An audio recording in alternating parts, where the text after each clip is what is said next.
Hello दोस्तों, आज हम बात करते हैं शोल्डर फ्रैक्चर के बारे में या कंधे के फ्रैक्चर के बारे में। मेडिकली हम इसको कहते हैं प्रॉक्सिमल ह्यूमरस फ्रैक्चर। ये ज़्यादातर बड़ी उम्र के लोगों में देखने को मिलता है और ये रोड एक्सीडेंट या किसी ऊंचाई से गिरने की वजह से होता है। जब हम प्रॉक्सिमल ह्यूमरस फ्रैक्चर की बात करते हैं तो पहले हम समझते हैं कि ये हड्डी होती कहाँ है। कंधे से जुड़ने वाली जो हड्डी होती है हाथ की, उसको कहते हैं ह्यूमरस बोन। ये ह्यूमरस बोन जो है हमारे कंधे के और हाथ के बीच का कनेक्शन होती है। मतलब ये वो हड्डी है जो कंधे से शुरू होती है और हमारी कोहनी तक जाती है। अब जब इसमें फ्रैक्चर होता है वो एक सिंपल तरह का फ्रैक्चर भी हो सकता है जिसे हम क्रैक कहते हैं सिर्फ, या हेयरलाइन फ्रैक्चर कहते हैं, या कभी कभी कॉम्प्लेक्स फ्रैक्चर भी हो जाते हैं। सबसे कॉमन अगर हम कारण देखें तो इसमें कारण होता है जब कोई बड़ी उम्र का इंसान, खासतौर से ऑस्टियोपोरोसिस वाला, जैसे कोई फीमेल, अगर वो हाथ के बल कहीं गिर जाए तो भी ये फ्रैक्चर हो जाता है।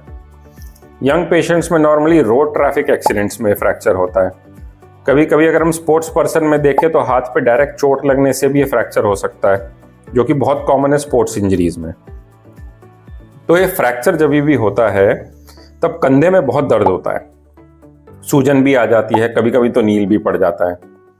पेशेंट को अपना हाथ ऊपर उठाने में दिक्कत होने लगती है, कंधे को मूव नहीं कर पाता। अगर फ्रैक्चर डिस्प्लेस्ड हो तो कभी कभी एक डिफॉर्मिटी भी दिखने लगती है, मतलब टेढ़ापन दिखने लगता है कंधे में।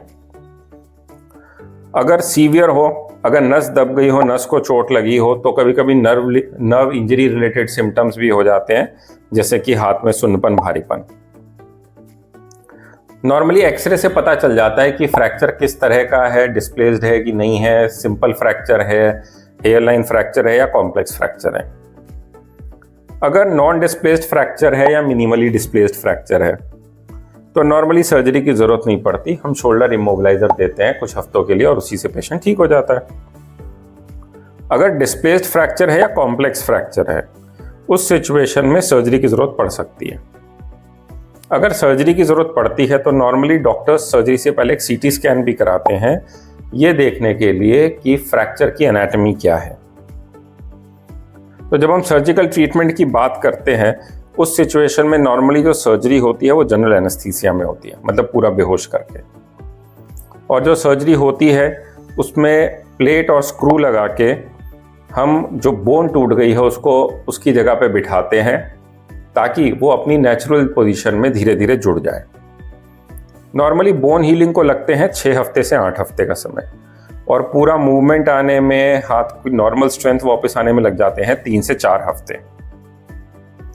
इसके बाद फिजियोथेरेपी बहुत ज़रूरी होती है ताकि शोल्डर में स्टिफनेस ना आए, मूवमेंट पूरा आ जाए, स्ट्रेंथ पूरी आ जाए और पेशेंट अपने सारी नॉर्मल एक्टिविटीज़ करता हुआ अपनी नॉर्मल लाइफ में वापस चला जाए।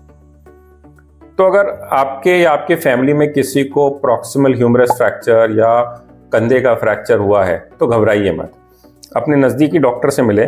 इलाज संभव है और आप टाइमली इलाज कराएंगे, उससे आप पूरी तरह से ठीक भी हो जाएंगे। All the best.